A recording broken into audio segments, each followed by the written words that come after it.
Welcome back, everyone, to another episode of the Self Love Sanctuary podcast. I'm your guide, Tanisha, and on this podcast, I empower exhausted women struggling with burnout, shame, and guilt to rediscover their energy, play, and passion. I help them achieve balance and joy in their lives through mindfulness techniques and play so that they can live a happier, healthier, and more balanced lifestyle. Today, I want to get into the topic of father wounds. And you may be thinking, Tanisha, this is a podcast on burnout, and we're talking about play and how we can alchemize that. What does that have to do with our father wounds? And actually, it's a lot. Because a lot of the women that I work with, they're like me. I can be type A, overachiever, always want to get things done, rushing myself, putting so much pressure on myself to meet the demands of my job and my life and any achievements that I set upon myself. And sometimes that can be connected to a father wound. A father who may have been absent, neglectful, abusive, or emotional unavailable. Our fathers play pivotal roles in our lives. It's the first love that we know from a man. And a father wound also can affect men and women, so I want to say that it affects both genders. And it's important to note that the father wound is not only tied to our biological fathers. It could be stepfathers, adoptive fathers, any significant male in your life. So now the way that we were raised affects how we are as adults. So if your father put a lot of pressure on you to make sure that you got good grades, if they said that you had to, let's say, be the top of your team if you played a sport, that's a lot of pressure to take on as a kid. And we may deem it as normal because it's how we grew up. But the truth of the matter is it does show up later in our lives. And we're going to get into this on this podcast more because it can lead to burnout when you're constantly on the go, rushing, pushing yourself to be the best that you can be. And there is nothing wrong with having ambition. But do you know how to balance that?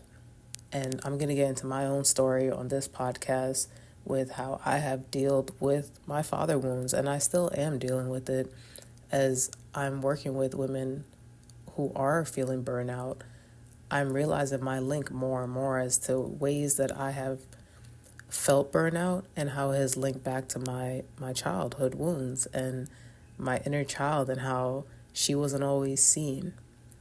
So I want to get into a little bit more of signs and symptoms of the father wound, and then I'm going to share with you my backstory, and maybe this is something that relates to someone out there as well. So some signs and symptoms could be emotional detachment.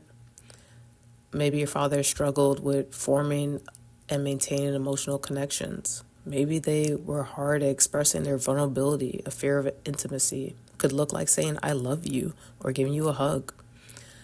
Maybe you are suffering now from low self-esteem. Our father figures can have a big impact on one's self-worth. I know that mine did, or I'm now understanding that it did. You could have self-doubt, feeling inadequate, not being enough. Maybe trust issues. And this could show up within your friends. It could show up in your relationships. Maybe your father wasn't around, and so you have abandonment issues. So since I was a child, I was very athletic. I always say I came out the womb athletic. My parents always said that I was always running someplace and I had the legs of an athlete. A lot of people usually stop me, even till this day, and they're like, Did you run track?" Because of my legs. And I'm like, I did, but I also played other sports. And so, your parents can sometimes run with the abilities that you have, and they can seize that as a way for you to be better in this world. And so for me, sports was everything. And I chose my sports. My parents didn't force me into anything. I actually feel that my dad wanted me to explore so much in this world because he didn't have those opportunities. My family's from South America. They're originally from Guyana, and they moved to this country, United States, I believe when they were in their late 20s, early 30s. And they grew up harsh. And my dad, he definitely had a lot of things that he dealt with as a youth, and I'm now learning more and more about that. And so one thing with our father wound is acknowledging it, acknowledging that there's pain, there's anger, there's sadness, and it gives a voice to your emotions. When I was growing up, I didn't have a voice. I didn't know that I had a father wound. My dad was very aggressive with his tone. There were times when I remember growing up, I was like 7 or 8, and he was just always quick with his temper if I messed up, if I did something that he didn't approve of. Or, of course, as a child, I got into some mischief too. And it was just immediately raising his voice, or it could have been him hitting me as well. And I've recalled different times now when I'm doing meditations for myself where I'm now connecting back with my inner child and felt how scared, lonely, and angry I was. Angry that the man who I look up to and I love, a black man, treating me like this, the person who he claims to love the most in this world. But it wasn't only with me. I've seen my dad yell at my mom. I've seen him yell at my grandma. And we all lived together. And I thought that this was normal. Truly. Like, well, if I'm going through this, other people might be going through this as well. And so you just learn to adapt and deal with it. But I've learned that it made me coward in a way. And what's interesting is that my dad gave me some affirmations growing up, telling me, if I wanted to be the president of this world, I could be. I could be the best player, but I'm the one who will stop myself. And so it's interesting because within saying that, and this is not verbatim of what my dad has said, of course, I'm paraphrasing, it's almost giving you the affirmation, but sometimes it can feel like pressure at the same time. And sports for me was so much fun. I started running track, and then I decided to quit and play basketball because I saw Michael Jordan and I wanted to be like MJ. And my dad was supportive with that. A lot of people around me was like, are you sure you're going to quit? You're so short. You're not going to make it. I've had those doubts. But my dad was actually right there and saying, look, if you want to do it, then we're going to do it. And that was supportive. Within sports, my dad was there. He was a present father. So that's a big reason why I had a hard time connecting that I have a father wound, that I faced neglect. Because I was like, he was there. My dad wasn't out and about or just focusing too much on work. He was always there. My birthdays, he was there. My sport events, he was there. My dad was the one waking me up at 6 a.m. to go to the basketball court and work on my craft. So I say that because maybe there's someone else out there who's like, well, I don't have any father wounds. My dad's perfect. The truth is, no one. Well, we're all perfect from the divine because we're created. I will say that. But there are flaws that we all have. And I was that person who didn't think that my dad did have any flaws or that I faced some trauma. When it came to basketball, I was really good. And it was fun for a good couple of years. But then there got to a point where my dad would get mad at me if I had a bad game. And he's yelling at me on the court. And I'm frustrated. And frustration is a word that I use often when some of it is anger. But I feel that for me, the frustration comes first and then I get mad. And it makes me feel that I'm out of control. I remember one time in a basketball game, he was yelling at me and I just yelled back at my dad. I snapped. I was like, just let me play. And after that game, he was furious that I would disrespect him that way because you don't talk back to your parents. The verbal abuse that I've experienced with my dad is the saying of, he'll be in jail and I'll be 6 feet under. Never thought that he would actually do that. But just hearing those things, he wanted respect all the time. And I did respect him. And there was ways that I definitely pissed him off. And so it just felt like an authoritative more than a loving dad. And that's what I was looking for. Someone who would nurture my emotions. Because I'm realizing more and more my emotions go up and down. Anyone's into astrology, I have a Scorpio moon, and it is felt deeply and intensely. And my dad didn't know how to cater to that because he didn't have that growing up. And one thing when you're experiencing your father wounds and taking this journey with understanding them is that you don't condemn how your father treated you, but you also have to acknowledge that they didn't grow up maybe in the best light. And I have been fortunate to have some conversations with my dad to understand how he grew up. And I didn't do this until probably my early 30s because I had a lot of anger towards my dad. I've even remember my dad telling to my mom, like, I don't know if Tanisha like loves me. And this was later on in my 20s because we bumped heads so much. My dad wanted things a certain way. I wanted the freedom to be able to do things my way and just explore. And I get that a part of it was a form of love of, well, he's been here, he's lived this life, just do what he says. And I also got a life path 5 and I got to do things my way. And if anyone knows human design, I have a 1-3, which I have that trial and error. I got to try things my way sometimes. And so there was always this battle of conflict where I just viewed him as someone who was so authoritative. And growing up, it affected me with coaches. If my coach yelled at me, it threw me out of my game. It increased my self-doubt, my self-worth. Even though people would be like, you're good and you have the capabilities, it was this programming unconsciously that took years to build. And it's always interesting because people are like, you seem very confident and you get out there and you do things, but there's a little girl who's inside who's always been scared and felt trapped of not expressing herself. I remember one of the biggest moments of my lives was when my grandma passed away very unexpectedly.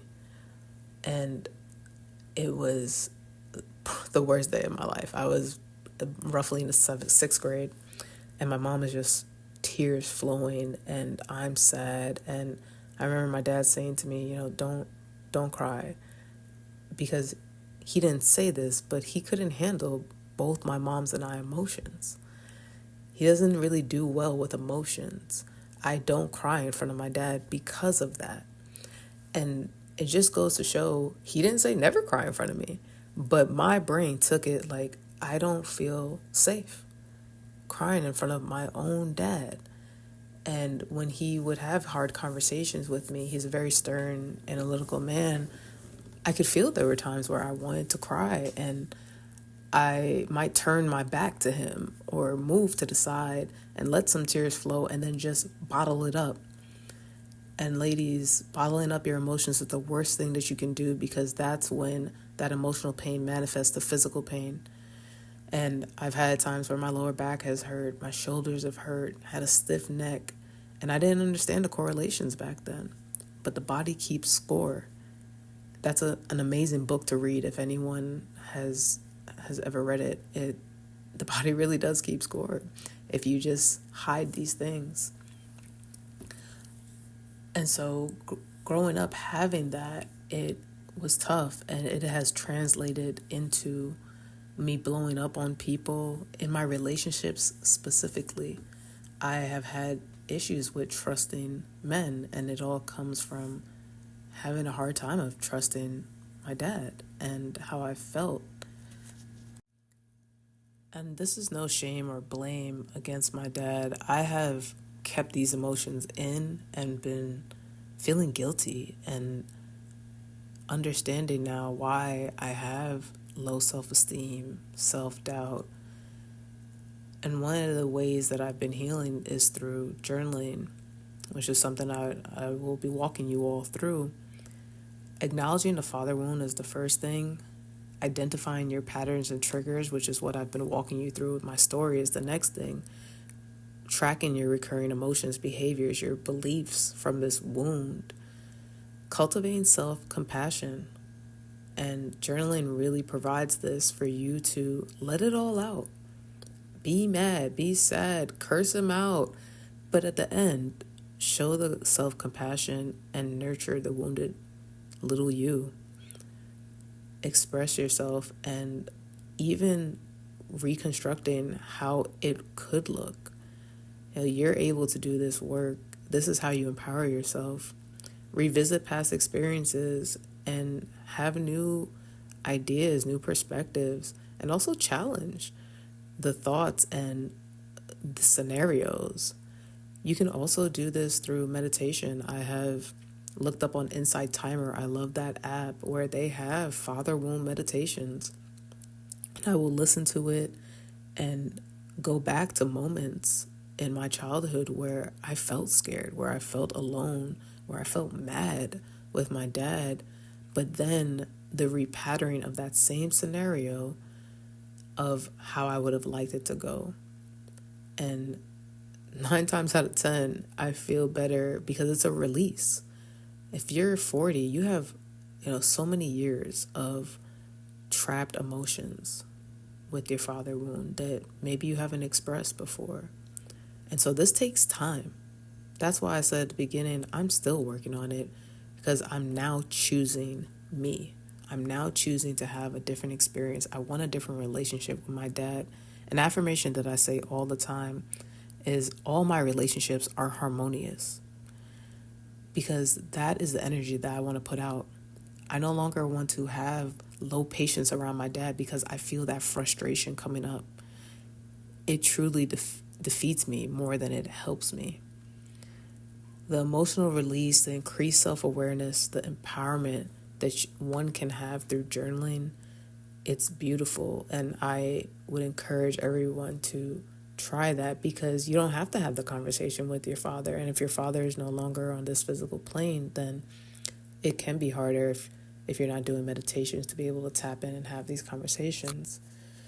So I hope that this was a little bit enlightening for anyone who may be facing these things. This is not easy.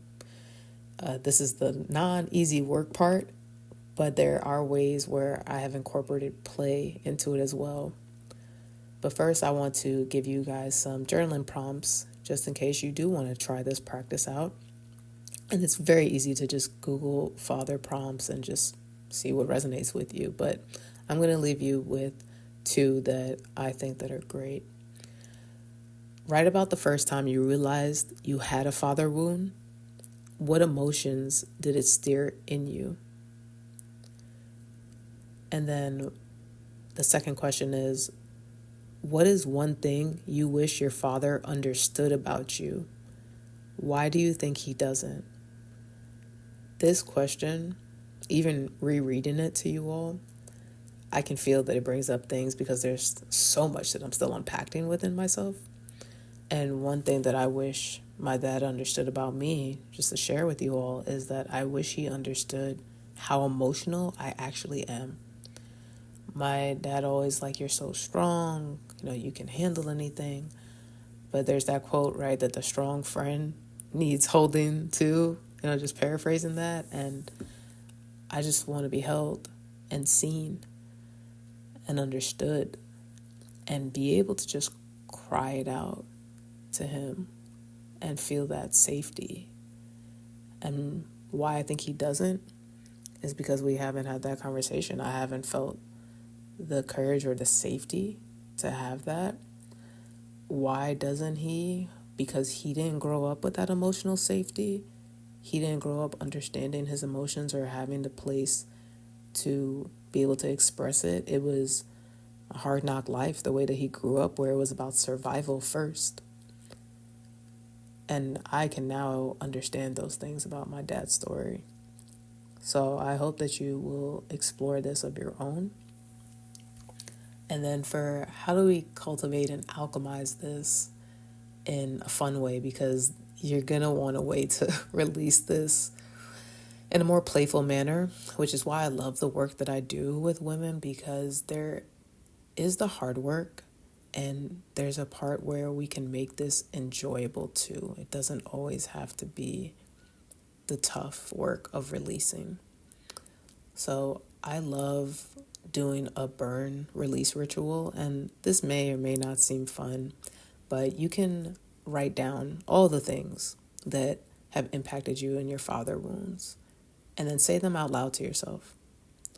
And if you have a cauldron or some place where you can burn paper in safely, you can then put this paper in, I use a cauldron, and take a lighter and burn it. Burn it outside, which is best. You want to do this in the elements and nature, and watch it all burn away. And then after this, I do a dance. I literally put on my playlist, and I love to embody dance as a beautiful way to release and get back in tune with my body. I put on a playlist of about 3 to 4 songs that I absolutely love, and I just shake the shit out. I could be doing all my favorite moves. Maybe there's some crying that does come out, but movement is a beautiful and easy way to play and to release. So I hope that these tips that I gave you were helpful. Of course, if you are looking for more support, please reach out. In the show notes, you will have information from me as ways to get in contact with me. But my email is usually the easiest way, which is tanisha@mswellnessllc.com. And I'd love to hear, how did this episode resonate with you all? I am a real life person. I will respond because conversation is one of the ways that we can heal, and knowing that someone else has been going through these things, it makes it a little bit better. And that's why I say I'm your guide, I'm your mentor. I'm not here to tell you what to do. I'm here to share with you my experiences and hope that it can help you along the way, or allow you to give yourself the grace, because that was one thing that I didn't give myself, but I'm now doing that. So until the next time, my wellness tribe, my family, I love you all. Keep putting yourself first, reclaiming your health, and falling back in love with yourself every day.